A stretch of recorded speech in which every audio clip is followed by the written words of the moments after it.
What's going on, everyone? Welcome into the Fantasy Pros Dynasty Football Podcast presented by Reality Sports Online. My name is Kyle Yates, and I am your host, and I'm joined, as always, by Ray Garvin. Ray, I sure hope the people are still listening because I made a serious blunder last week when we got off the podcast. After we published it, we didn't tell the people that we were only doing one show last week. I was out Thursday for my anniversary, celebrating my 5-year anniversary. And that was one of the things, like, once it got published, I was like, yep, I didn't do that, and there's nothing that I can do about it. We can't edit the podcast. I sure hope that you're listening to this and that you weren't just sitting there on Friday morning or late Thursday night just refreshing your podcast feed. Sorry about that. But no, we are back. We got to get ready for Dynasty Rookie Drafts. Ray, how are we doing, man? You know, I was one of the people sitting there waiting because I didn't know until that day. And then I saw you tweet out about your anniversary. And the first thing I was thinking, I was like, this dude is bold. He is bold to record a Dynasty pod on his anniversary. And then it kind of put two and two together. I was like, he ain't doing the show. So it's good to be back on the mic with you. I hope you enjoyed the anniversary with your wife. Beautiful thing, man. But I'm glad to have you back and jump on the mic to talk about some tight ends, man. Yeah. So for tonight's show, we've got tight ends that we're going to be talking about, and then also a listener mailbag. Of course, this show with the tight ends, we're not talking 20 prospects. We're not going 20 deep with these guys like we were with running back or wide receiver. We're not splitting tight ends into two different shows. There's only a handful that we need to talk about for fantasy purposes. So we'll kind of fly through those and make sure that we hit the top guys, and then we got a listener mailbag. Before we get into that, though, I got to tell you guys about our YouTube channel. Of course, you can be watching this podcast over at youtube.com/fantasypros. I want to make sure that you guys know about this because we're putting exclusive content out over there. If you can't get enough of the podcast here with the Dynasty podcast or our main podcast, the fantasy football one, you can head over to youtube.com/fantasypros and you're going to find a 3-round NFL mock draft that we're going to be putting out here within the next couple of days. So make sure that you head over there. We're doing our NFL draft live stream on round one on draft night. That'll be going. We had like 88,000 views on that last year. We had a ton of people hanging out with us all night. We had people tell us that they like completely turned off ESPN, NFL Network, the main coverage because they loved the fact no commercials. Nope, we're talking football. We're not showing stories of like the low points of people's lives, these prospects' lives. Sorry, that was a cheap shot. We're talking football, and we're talking about how these players fit with their new teams and the fantasy outlook of it. So make sure that you're tuning into that. I want to double that number. Let's get up to 160,000, 170,000 people hanging out with us for round one. And then, of course, just make sure that you head over there, subscribe, click the bell to make sure that you get notified of each new video and live stream. Again, that's fantasypros.com, or sorry, youtube.com/fantasypros.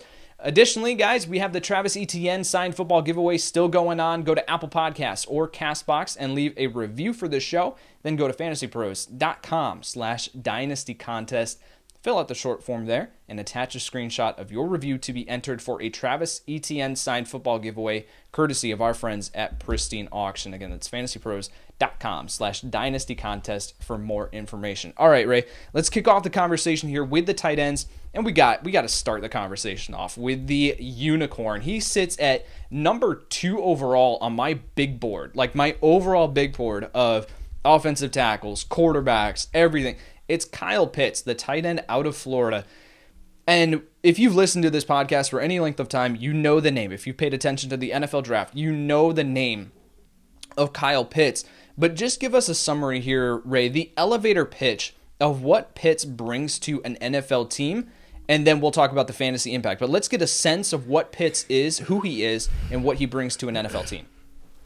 Yeah, he's the ultimate mismatch nightmare. That's the simplest way to explain it. If you have not seen this player move, if you haven't seen him operate on the field, he's too big for cornerbacks. He's too fast for linebackers. Safeties really can't stick with him. I mean, at the point, the projected number one corner, at least one of the top corners in the 2021 NFL draft, J.C. Horn, they're having to lock him up man to man against Kyle Pitts. You see a guy, Derek Stingley Jr. is a top-rated cornerback in the 2022 class from LSU. They had to put him on Kyle Pitts to just cover him. He's He is monstrous. He's a freak. He moves like a wide receiver, but he plays this move tight end position, and he's actually a lot better in line than people give him credit for. We saw his, athletic profile at the pro day. He's crazy. He's ridiculous. He's a freak tight end.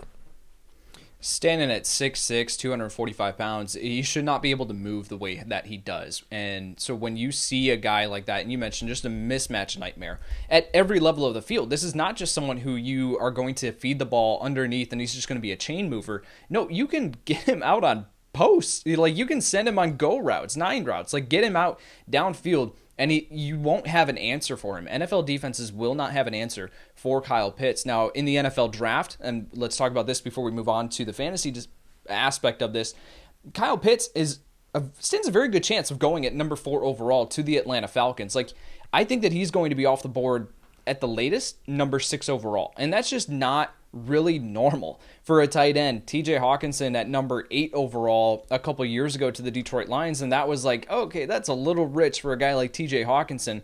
Yes, he's great and a well-rounded prospect, but Pitts is just that on a whole other level. So let's talk about the fantasy aspect of Pitts and what he brings specifically from a dynasty perspective. So we look at the rosters that have Travis Kelce, Darren Waller, Zach Ertz when he was, what he was with Carson Wentz. Like, these main top-tier guys, Rob Gronkowski for the longest time, George Kittle, all these guys, and we look at those rosters, and if we do not have any of those players, we covet them, right? Because it's just such a you set it and forget it position when you have that top-tier guy, rather than trying to roll the dice and figure out matchups in the streaming game with these lower-level tight ends. So Kyle Pitts, and I'll just phrase it to you this way, what is the highest, if you, let's take out need out of the conversation. In a dynasty rookie draft, let's say just a 1 QB format, what is the highest pick in a rookie draft that you would be actually willing to pull the trigger? Not like what you think his range is, like you personally, you're sitting there on the clock, you have the 103, you have the 102, is it 104? What is that range where you say, this is the earliest that I'd be willing to take Kyle Pitts off the board? I probably am sitting around 104, 105. That would be the earliest I would think about taking him. I'm not taking him over my top 2 receivers, Chase and Smith, not taking him over Najee Harris. So the conversation for me starts Travis Etienne, Javonte Williams, or Kyle Pitts. And I do think from a dynasty perspective, if you are a believer that he could potentially become George Kittle, Travis Kelce type impact, having a player like that on your dynasty roster is such a positional advantage. I think it's worth the risk because we don't see these type of tight ends. Yes, Noah Fant's athletic profile is there and Vernon Davis, but we don't see these guys year after year after year after year. Pitts is special, so I think running 104, 105 range is where I'd feel comfortable taking him, pulling the trigger. Yeah, that's right around where I was. The 105 was kind of that, that's where I could stomach pulling the trigger on Kyle Pitts with the positional value in mind, right? Because the need for running back is so crucial, especially with some of these guys who are guaranteed the main workload in their backfields. Now, as we see more and more teams starting to go towards committees, and you're finding the workhorse running back is kind of going out of style. So when you can get those locked in guys, which I do believe that Javonte Williams and Najee Harris are going to be, that would be a little bit more difficult for me to pull the trigger. But to be able to walk away with someone like Kyle Pitts at the 105, regardless of need on my roster, I would feel pretty great about. Let's move on to I really don't think that we need to dive too much more into Kyle Pitts. We've talked about him a lot. We know that he's going to be great. And us saying that we would take a tight end at the 105 in a 1 QB format pretty much speaks to it. So let's talk about Pat Freiermuth, the tight end out of Penn State. He is my tight end 2 in this class. And so let's talk about him and what he brings to the table. Now, 6'5", 251 pounds, just a little bit heavier than Kyle Pitts, 1 inch smaller. So Friarmuth, in your opinion, what is going to be his best utilization in the NFL? Is he a blocking tight end, or is he a athletic, could soak up targets, could be the next reliable fantasy tight end? What's kind of your outlook on Pat Freiermuth? Oh man, listen, Pat Freiermuth is the reason why if I was a little reluctant to pull or hesitant to pull the trigger on Kyle Pitts at 104, 105, you're talking about middle of the second, back into the second, I could potentially get Pat Freiermuth, who if Kyle Pitts weren't in this class, he would be far and away the tight end one. He would have been tight end one last year. And if you go back 2 years and you throw him in a class with, Hawkinson and Fant, I think he would have been right up there as well. The game that sold me on Friarmuth being much more than an inline tight end, and I know everyone has seen the truck stick that he did versus Memphis 2 years ago in the bowl game. But go back to 2019 and watch him versus Ohio State, the same Ohio State team that had Chase Young, Jeff Okudah, and I charted that game. He played in the slot, 30% of the time. He played out wide at X. He was inline. He played H-back. And, I mean, he's playing against Sean Wade, Jeff Okudah, just fantastic display of his athleticism and talent versus the Ohio State Buckeyes in that game. So when I saw that, he's a versatile move tight end with speed. He's a hell of an athlete. I know there were some people who questioned, was he even going to play football, because he's a tremendous baseball player as well. But they've coined him Baby Gronk, and he plays really good. And we talk about Kyle Pitts being a Dynasty tight end one really soon. I believe Pat Freiermuth you're looking at easily a top 10 future tight end in Dynasty. I really do feel bad for Pat Freiermuth, because if you did not have a player, again, I'm talking about Kyle Pitts as the number 2 overall player on my big board as a tight end. If we didn't have him in this class, we would absolutely be talking more about Pat Freiermuth and what he brings to the table. When you watch Kansas City Chiefs games, and those are so frequently on national television now, that you're likely to just see and watch Travis Kelce and just come away wowed at his ability to move at his size. Now, Kelce, I think, plays at 260. That's what he's listed at. And his ability to sink his hips and pivot, and those pivot routes, right? You see that all the time with Kelce. That is an absolute mismatch. When you have a tight end who can move the way that he does at his size, that is what we call a mismatch. You can't put a smaller corner on him. That absolutely just is not going to be able to stick with him. And then if he does stick with him somehow, he's not going to be able to get around him to be able to get to the ball. He's going to have that big frame to block it out, wide catch radius. And then, so Friarmuth is very much in that mold of a Travis Kelce. Now, he's not Travis Kelce. He's got a lot of refinement that he has to do before he gets to that level. But we're talking about a rookie coming out of college. Friarmuth has the potential to play that Travis Kelce role in an NFL offense. And as NFL teams look across the league and they see what Kelce, Kittle, Darren Waller, what these players are doing at the tight end position, they're going to want to get their hands on him. So Friarmuth in NFL mock drafts, I can see him going, he goes off the board anywhere between pick 23 to the New York Jets, who have a tight end need, to, the middle of the second round. But I think that the middle of the second round is really his floor. I could easily see him going off the board in the first round of the 2021 NFL draft. And if that's the case, then we're talking about him as a valuable fantasy asset, because a team is signaling that he is going to be a key part of their offense. If he ends up in New York, they have a need there at tight end. Jacksonville, if they go offense, right? They take Trevor Lawrence and they double down with their second first-round pick and they take Friarmuth, or even at the top of the second round.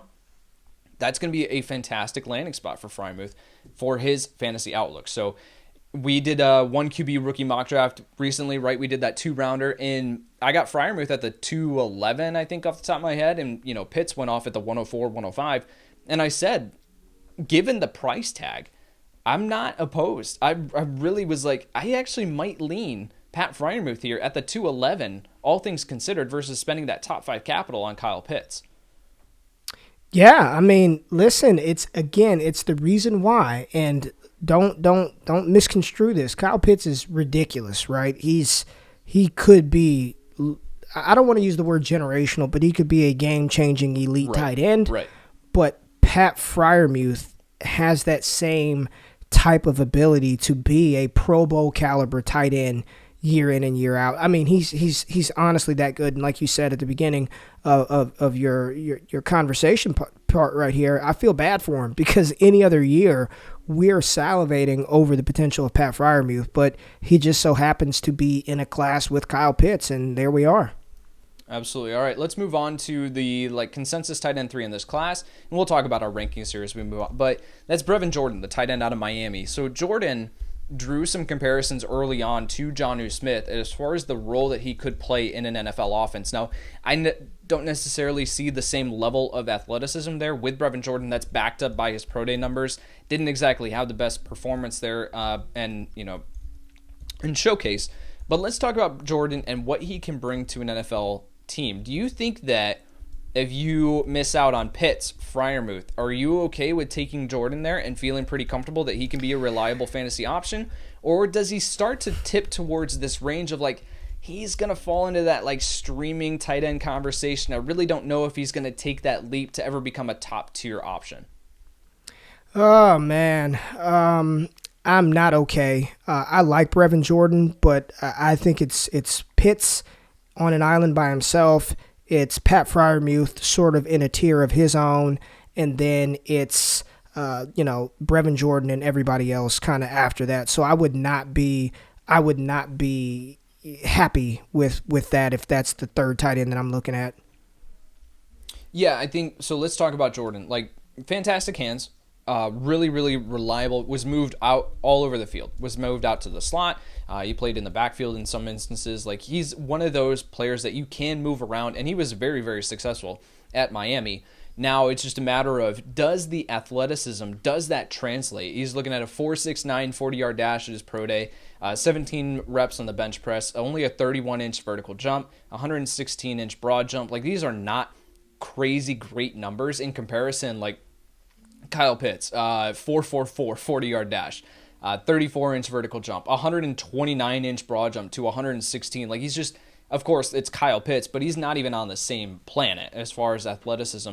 So I think it's the draft capital conversation with Brevin Jordan. Where is he going to land? Is he going to end up in the back of the second round, early third round of the NFL? I don't think that he brings you a ton as a blocker, so now teams are going to be relying on him as that receiver, but does the athleticism give him enough of a boost in the NFL draft to get that draft capital where we say, I feel comfortable taking Brevin Jordan in the third round or back of the second round in my Dynasty rookie drafts? I just don't know if that's going to be there to the point where I feel super confident in him. Yeah, that's where I'm at, man. I'm just he should be a day 2 pick, right? He should be at worst, I'm just kind of playing this out, at worst a third round pick. But I don't think he was nearly as athletic as we thought he would be, right? I think a lot of people were thinking he could potentially be a slightly less athletic than Kyle Pitts. And he's not. Right. You know, I don't even know if he's more I'm not, I'm with you. I'm just not confident that he's going to get, again, I think a third round pick. If I had to bet money on it, I think he goes in round 3. But if we roll into Saturday of the NFL draft and Brevin Jordan is still on the board and we're talking about him being a 4th round tight end, it wouldn't shock me. It wouldn't for me either. And I think this is really good for us to have this conversation and kind of get the listeners involved too, where we're saying, like, follow our thought process here as we're talking this out on the podcast together. We haven't talked about these guys, right? We're talking about it here.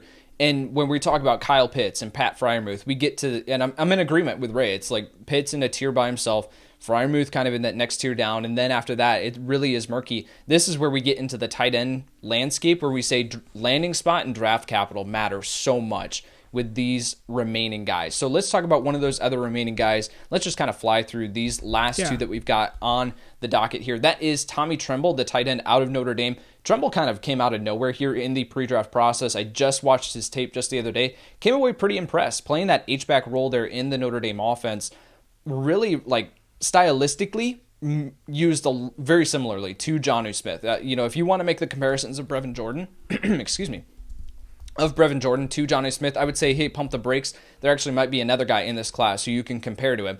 That's Tommy Tremble. Fantastic blocker.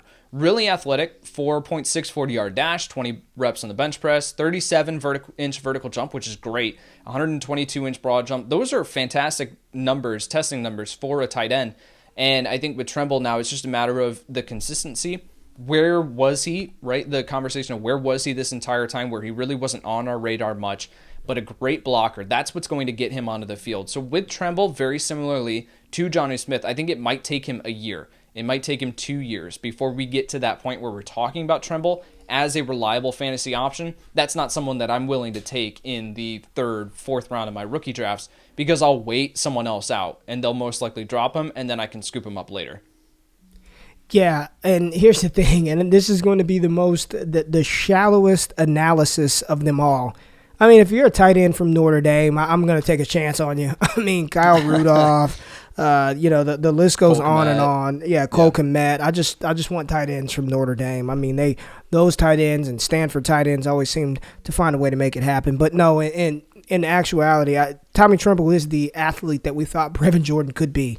And he's a tremendous blocker. He's very physical. And he played an offense where Ian Book was a scramble type quarterback, right? When things broke down, yeah. I mean, he's running the ball. When his first read wasn't there, yes, he was scrambling. Yes, yeah. I tried to be Yates. I'm trying to be nice here. When things broke down and he couldn't find anybody, he's going to run. So here's the thing. Here's my sort of spiel on tight ends. You're just projecting athleticism, right? Like, are you an athlete? Completely. Are you going to get draft capital? And will you maybe get a chance down the line? Tommy Tremble checks all those boxes. Absolutely. All right, let's look at the last guy here on our list. That is Hunter Long, the tight end out of Boston College. So I have not personally had a chance to watch Hunter Long and his tape yet. I've got some work on tight ends that I have to do here and these lower level guys. But this is really like the consensus guys that you'll find at the top. Hunter Long belonging in this tier. So I'm going to turn the conversation to you, Ray, and just say what do you like about Long? What do you like about his tape? And what caused you to mention him here in this conversation? Yeah, he's a target monster. You know, when you're getting 89 targets in college, that led all tight ends in college football with targets, and it was 22 more than the next tight end. He led the country with 57 receptions, 685 receiving yards in the ACC. He is a versatile tight end. When I first really noticed him was when Boston College played against Clemson, and he ran a seam route and just burnt Isaiah Simmons down the seam. And I was like, who is this Hunter Long guy? And honestly, he's my tight end 3 in the class. And I just challenge you, Yates, just take a look at him. He's a player that I think is going to get drafted a lot higher than people expect. Remember when Drew Sample went in the 2nd round? That was a horrible pick, but Drew Sample was a 2nd-round pick. Right. It would not shock me. Okay, just hear me out. It wouldn't shock me if Hunter Long was the 2nd tight end off of the board in the NFL draft, and I do believe that he's going to be a starting tight end in the NFL. The kid can play, he's athletic, and he's got the size. He's a very, very solid tight end. Perfect. All right, man. Yeah, I definitely have put a star next to Hunter Long's name to make sure that I scout him before the NFL draft. Really appreciate you bringing him up there. So as far as just a recap of these guys, and let's just go through our rankings here. I've only scouted a handful of these guys. So it really is just in the order that we talked about them for me. It's Kyle Pitts at 1. We mentioned him in that tier. Pat Freiermuth in that next tier by himself. And then Brevin Jordan and Tommy Tremble from their tape grades and then factoring in athletic scoring. They are virtually identical grades for me. So flip a coin there with either Brevin Jordan, Tommy Tremble. Landing spot is going to dictate a ton there. So do you want to talk about your rankings there? I'm assuming you've got Kyle Pitts at tight end 5, right? Yeah, Kyle Pitts is he's a priority free agent ad. Come on, man. He's tight end 1. I've got Pat Freiermuth at tight end 2, Hunter Long at tight end 3, Brevin Jordan tight end 4, and right now I've got Kenny Yeboah from Ole Miss at tight end 5. Okay. Do you want to talk about Yeboah really quick, or is this just kind of another guy? Keep an eye athlete. on him when you. Yeah. Athlete. Perfect. Athlete. Probably a day 3 pick. Somebody that I have no problem. You know, you probably can get him off of waivers after your rookie draft. Let him sit. Let him develop. He's got talent. Just an athlete. All right, perfect. Let's move into the mailbag section here. Hunter Green asks, what's the best way to convince your league to switch from one quarterback format to Superflex, or should a home league stay at one quarterback? For me, a home league should not have to stay one quarterback. I'm kind of in the same predicament, if you want to call it, where my main Dynasty league that I've been playing with guys from college, we've been one quarterback since we started, and there are a few of us where we want to push it to Superflex. It's a very, very difficult transition because you've got guys who have never played the format before. They don't know about it. They don't really want to buy in. And that has to be a long transition. You just can't go 1 year from, hey, we're a one QB format to the next year, hey, we're Superflex. You got to give teams more notice to be able to build up that equity at the quarterback position, right? The guys who are streaming quarterback in a one QB Dynasty league, are suddenly going to be just irrelevant in a Superflex league if they only have that one quarterback, right? If they've got like Drew Lock and Teddy Bridgewater or something like that, right? So I think that's going to be the situation where you got to kind of give them a heads up. I really don't have any tips as far as how to make that transition. It really is just going to be all about doing your research, being able to propose the highlights of it, and then go from there. And if you got to do the majority vote, that's what I'm a huge proponent of. You got to do majority vote for your rule changes in your league. If it doesn't get a majority vote, then it doesn't pass. You can't have that one guy who's the dictator or the commissioner, commissioner dictator of your league. So as far as the best way to convince your league to switch, you really just got to kind of propose it, get the highlights out there, and then see what happens. Ray, do you have anything that you want to add on that question? Yeah, I would say the only other thing that you can really do is after the vote, give it like a year in statement. Like, okay, the vote passed, in January after the season. Vote passed in January 2021. The actual change won't take effect until after this upcoming season, because if you drafted for a single quarterback, like give your league at least a year to kind of prepare, make some moves, make some trades to adjust for the changes. So whenever you guys vote, just don't start the Superflex league or 2QB league that same year. Wait a season and then sort of implement it. I think that will ease the pain of the change. Absolutely. All right. So Caleb Mosley asks, when is the best time frame to have a Dynasty startup draft? I'll let you handle this one. When is the best time frame to have a Dynasty startup draft? Anytime, man. Come on. I mean, honestly, I think there are pros and cons to all types of time frames. Right now, I like doing stuff pre-draft. I like to, use the scouting. Let's see how good of a scout you are. Have conviction and select your players. I think, the traditional time, summer, August before the NFL season. But I also like doing mid-season dynasty startups because you can take advantage of, injuries and value. I did a mid-season startup and got Saquon Barkley in the third round a year ago. I think there are different stages, but they all have their benefits. They all have their pros and their cons. Honestly, I know it's kind of a cop-out answer, but anytime it's a great time to do a dynasty startup. Brian Greenberg asks, when you are in your rookie drafts, do you go with best player available or do you draft by team needs? So for me, it really does depend on the situation and how glaring the team need is, right? I'm in a rebuild in one of my dynasty leagues where I had to fold it in.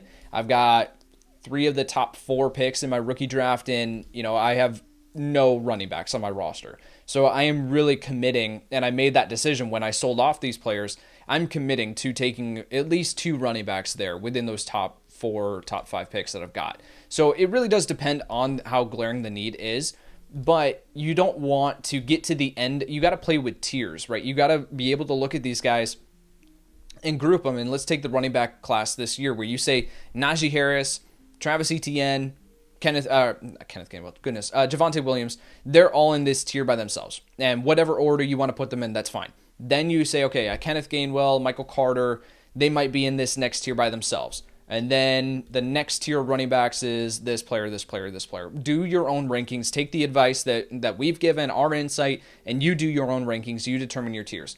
If you get to the end, you get to pick 4, and all 3 of those players in your top tier are gone, and you still have the top player in your wide receiver tier available, don't move on to that next tier unless you have that glaring need where you have to reach. Don't move on to that next tier and just take the next running back on your ranking board. No, play that value game. Look at the tiers that you have available and say, okay, all 3 of these top tier running backs are gone, but I've got wide receiver 1 in this tier still available. I think I'm going to take him here, and then I can try to figure out running back later on in this draft.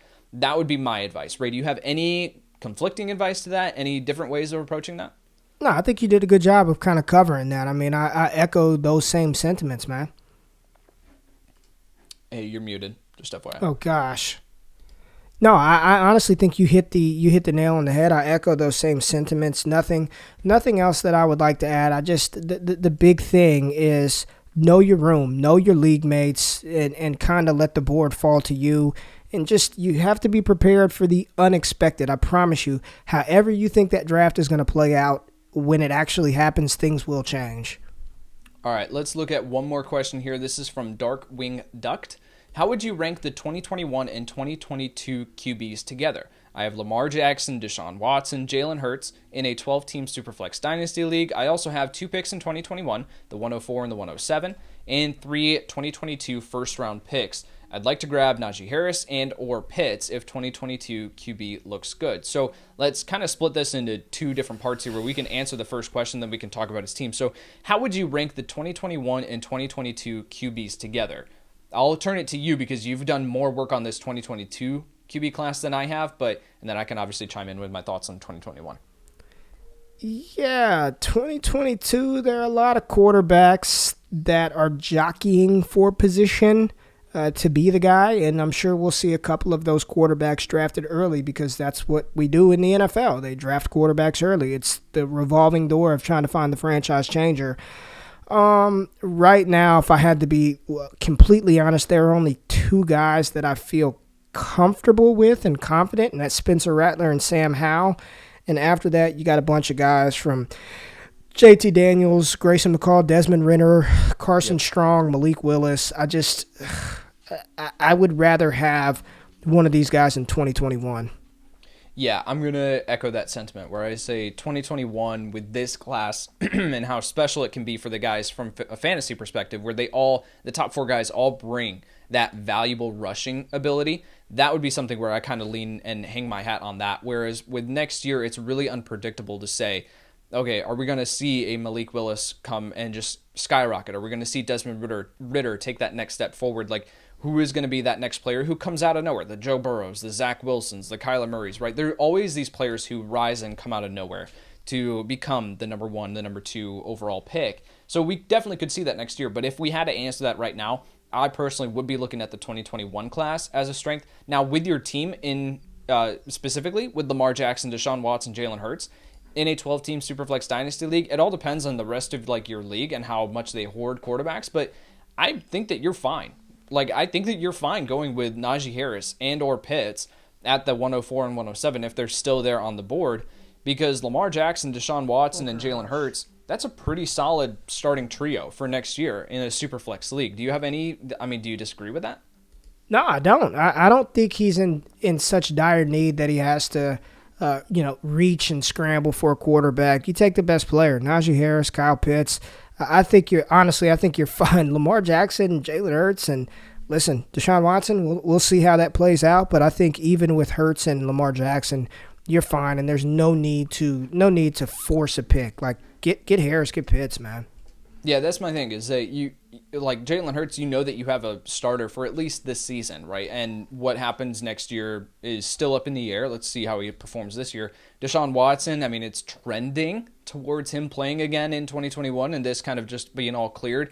Again, that's just trending. We'll see what happens. The whole situation has yet to play out, but you should be fine with Lamar Jackson, Deshaun Watson with at least 2 guaranteed starters, which is more than some Superflex teams have. And then if Deshaun Watson does play, then you have 3 guaranteed locked and loaded starters, which is a great place to be. I don't think that you have to go after quarterback this year at the 104. Get one of those talented players of Najee Harris and or Kyle Pitts. All right, Ray, that is going to do it for the Tight End Show today. Thank you to Reality Sports Online for sponsoring the show. Head over to realitysportsonline.com to learn more about their amazing platform. Ray, appreciate you, man. Appreciate the conversation that we had here today. Any final thoughts before we get out of here? I know you guys are just enthralled.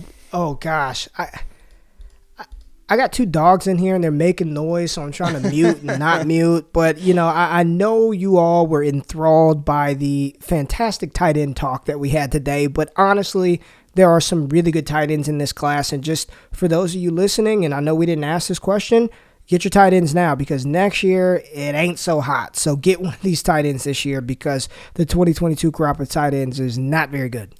There's some good insight as we head out, and we will be back on Thursday later on this week, with the quarterback discussion. And yes, we are starting out with Mac Jones. I don't care. We are talking about Mac Jones off the top. This is going to be a can't miss episode. So looking forward to it. All right, for Ray Garvin, I'm Kyle Yates, and we'll see you next time.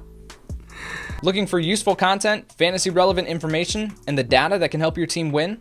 Then make sure to subscribe to the Fantasy Pros YouTube channel. And while you're at it, follow us on Twitter, Instagram, and Facebook at Fantasy Pros, so we can help you dominate your league all season long.